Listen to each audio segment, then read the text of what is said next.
Σήμερα είμαστε σε μία ψαροταβέρνα με την Ειρήνη.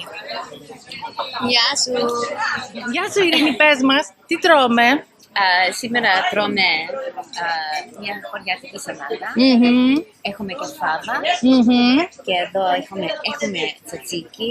Ναι. Και εδώ σκορδαλιά. Ναι. Και τι άλλο? Κρεμμύδια, κόκκινη Ναι, κρεμμύδια. κόκκινα. Κόκκινα κρεμμύδια για όλοι. Και για όλα τα φαγητό. Όλο το φαγητό. Όλο το φαγητό. Ναι. Και τι άλλο παραγγείλουμε? Ξάχασα. Έχουμε κουργέτ. Κολοκυθάκια. Κολοκυθάκια. Ήρθανε τα κολοκυθάκια. Ευχαριστούμε πολύ.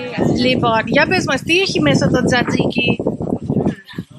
Σκόρδο, γιαούρτι, αγκούρια, Λάδι λάδι και ξύδι. και ξύδι. Και η σαλάτα τι έχει, για πες? Η σαλάτα έχει φέτα, Ναι. ντομάτες, Ναι. κόκκινη κρεμμύδια, Ναι, κόκκινα. κοκκινά κρεμμύδια, πιπεριά, Ναι. αγκούρια, Και ηλιές και λάδι. και λάδι. Και αυτό είναι Ρίγανη. ρίγανη. Ναι. Και εδώ η σκορδαλιά τι έχει μέσα? Έχει πατάτες, Ναι. έχει και σκόρδο, Ναι.